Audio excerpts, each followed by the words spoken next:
मोबाईलचा वापर फक्त संवाद व अभ्यासासाठी करा. मोबाईलचा अतिवापर आपल्या आरोग्यास धोकादायक आहे. पाठ ऐकताना शक्यतो हेडफोनचा वापर करा. स्क्रीन व डोळे यात योग्य ते अंतर ठेवा. आपल्या शिक्षकांनी प्रत्यक्ष शिकविलेला पाठ सर्वोत्तम असतो, तेथे थेट संवाद होतो. कृपया व्हिडिओ आवडल्यास सबस्क्राईब व बेल आयकॉन प्रेस करा. इतर मित्रांनाही लिंक पाठवा. धन्यवाद.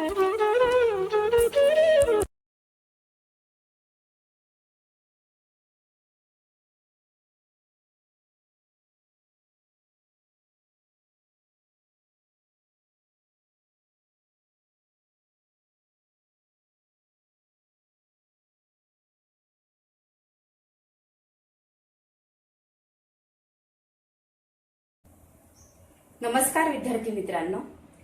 तुझं नाव काय, असा प्रश्न ज्यावेळेस मी तुम्हाला विचारते त्यावेळेस तुम्ही छानपैकी उत्तर देतात. तुमचं नाव सांगतात, कोणी पूर्ण ऍड्रेस सांगतं आणि त्या ऍड्रेसमध्ये तालुका, जिल्हा, राज्य याचा उल्लेख असतो. आणि काही विद्यार्थी तर या पुढे जाऊन देशाचं नाव सांगतात आणि हा देश कुठल्या खंडात आहे तेही सांगतात आणि नंतर मग पृथ्वीपर्यंत येऊन थांबतात. मग मित्रांनो, ह्या पृथ्वीच्या पलीकडे काहीच नाही का? आहे. पृथ्वीच्या पलीकडे असंख्य तारे, ग्रह आहेत, मोजता येणार नाही एवढे.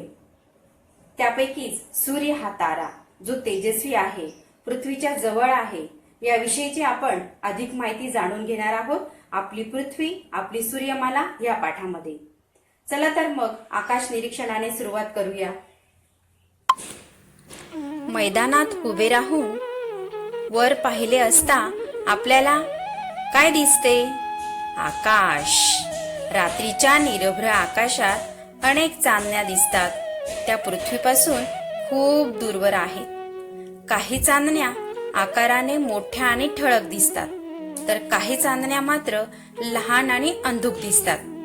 आपण जर या चांदण्यांकडे निरखून पाहिलं तर बऱ्याचशा चांदण्या ह्या लुकलुकताना दिसतात आणि काही चांदण्या मात्र लुकलुकत नाहीत. आकाशातील या सर्व वस्तूंना खगोलीय वस्तू असं म्हणतात. चंद्र, सूर्य हे तुलनेने पृथ्वीच्या जवळ आहेत, म्हणून त्यांचा गोलाकार आपण सहज पाहू शकतो. याशिवाय इतर तारे, ग्रह हे देखील आपण पाहतो आणि ह्या सर्वांचा समावेश खगोलीय वस्तूंमध्ये होतो. हे करून पहा. साधारण एका आठवड्याच्या अंतराने 2 वेळा आकाशाचे निरीक्षण करा. हे निरीक्षण रात्रीच्या वेळी खालील मुद्द्यांच्या आधारे करा. नंबर 1, खगोलीय वस्तूंचे रंग. 2, त्यांचे आकार. 3, त्यांच्या प्रकाशाची प्रखरता किंवा लुकलुकणे. आणि 4, त्यांच्या स्थानातील बदल. दोन्ही निरीक्षणांच्या वेळी चंद्राच्या प्रकाशित भागाचे चित्र काढा आणि चंद्राचा प्रकाशित भाग रोज कसा बदलतो हे लक्षात घ्या आणि त्याची नोंद आपल्याजवळ आपल्या वहीमध्ये करून ठेवा.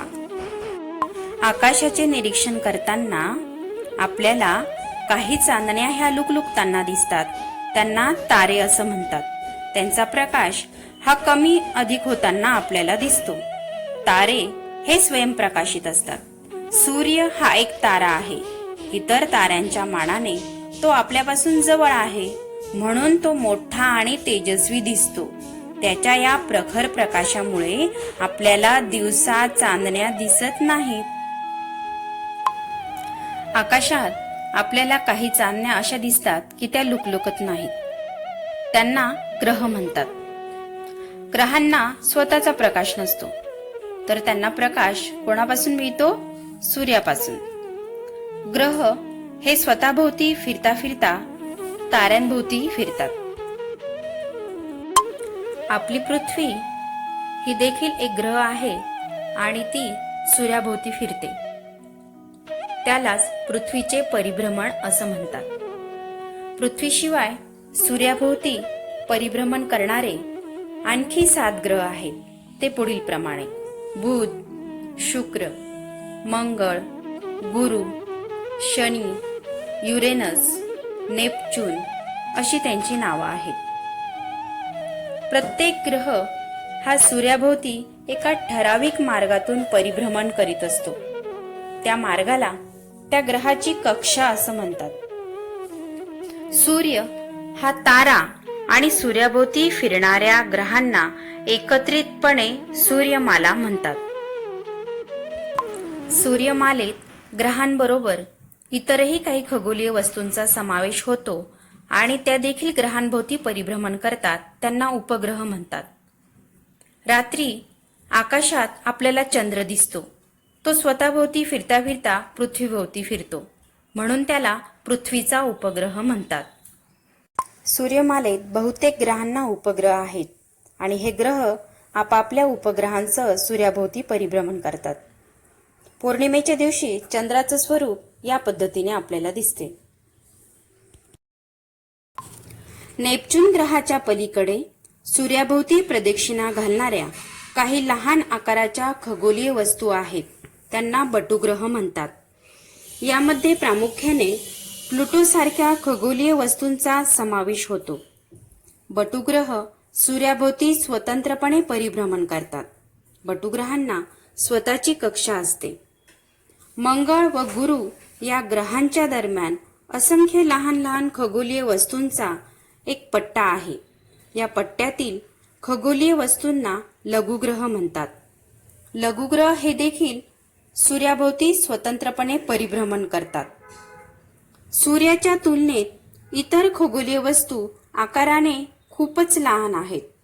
चंद्र पृथ्वीच्या सगळ्यात जवळ आहे, म्हणून तो सूर्यापेक्षा आकाराने खूप लहान असून सुद्धा आपल्याला तो मोठा दिसतो. आता पुढे सूर्यमालेची आकृती तुम्हाला दिसते. त्यामध्ये मध्यभागी सूर्य आणि त्याभोवती परिभ्रमण करणाऱ्या खगोलीय वस्तू व त्यांच्या कक्षा दाखवलेल्या आहेत. सूर्यमालेत ग्रह, उपग्रह, लघुग्रह, बटुग्रह यांचा समावेश होतो. सूर्यमालेच्या या चित्राचं निरीक्षण करून तुम्ही आता पुढील प्रश्नांची उत्तरं द्यायची आहेत. पहिला प्रश्न आहे, सूर्याच्या सर्वात जवळचा ग्रह कोणता? प्रश्न क्रमांक 2, पृथ्वी सूर्यापासून कितव्या स्थानावर आहे? प्रश्न क्रमांक 3, पृथ्वी व बुध यांच्या दरम्यानचा ग्रह कोणता? प्रश्न क्रमांक 4, मंगळ ग्रहाच्या कक्षेच्या बाहेर असणाऱ्या ग्रहांची नावे क्रमाने लिहा. प्रश्न क्रमांक 5, सूर्यमालेतील सूर्यापासून सर्वात दूरचा ग्रह कोणता? मित्रांनो, सूर्यमालेतील ग्रहांची माहिती पाहिल्यानंतर तुमच्या मनात एक प्रश्न उपस्थित झाला असेल की सूर्याभोवती फिरणारे हे ग्रह फिरत असताना त्यांची टक्कर का नाही होत?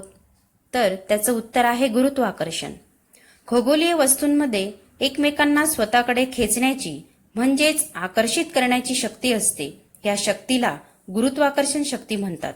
सूर्याची ग्रहांवर कार्य करणारी गुरुत्वाकर्षण शक्ती तसेच ग्रहांची सूर्यापासून दूर जाण्याची प्रवृत्ती यांच्या एकत्रित परिणामांमुळे ग्रह सूर्याभोवती ठराविक अंतरावरून ठराविक कक्षेत परिभ्रमण करत असतात. याच पद्धतीने उपग्रहही ग्रहांभोवती परिभ्रमण करतात. आता तुम्ही सांगायचंय की पुढील गोष्टी कोणत्या दिशेने पडतात? झाडावरून गळलेली पाने, फुले, फळे, डोंगरावरून सुटे झालेले खडक, आकाशातून येणारा पाऊस. पृथ्वीच्या गुरुत्वाकर्षणामुळे पृथ्वीवरील सर्व वस्तू पृथ्वीवरच राहतात. एखादी वस्तू जोरात वर फेकली की ती शेवटी कुठे येते? ती शेवटी जमिनीवरच येऊन पडते. बरं, ग्रह, तारे यामध्ये जी रिकामी जागा दिसते त्याला काय म्हणतात माहितीये? अवकाश. अवकाश यालाच अंतराळ देखील म्हणतात. पृथ्वीपासून दूर आकाशात दिसणाऱ्या खगोलीय वस्तूंविषयी मानवाला नेहमीच कुतूहल राहिले आहे. त्यासंबंधी संशोधन करण्यासाठी तेथपर्यंत जायला हवे असं त्याला वाटायचं. परंतु पृथ्वीवरून एखादी वस्तू अवकाशात पाठवण्यासाठी तिला पृथ्वीच्या गुरुत्वाकर्षणाच्या विरुद्ध शक्ती द्यावी लागते आणि त्यासाठी वापरात येणाऱ्या तंत्रास अवकाश प्रक्षेपण तंत्र असं म्हणतात. तुम्हाला माहिती आहे का की भारतीय अवकाश संशोधन संस्था इंडियन स्पेस रिसर्च ऑर्गनायझेशन मार्फत चंद्रावर 22 ऑक्टोबर 2008 रोजी यान सोडले होते. चंद्रयान 1 या नावाने ही मोहीम ओळखली जाते.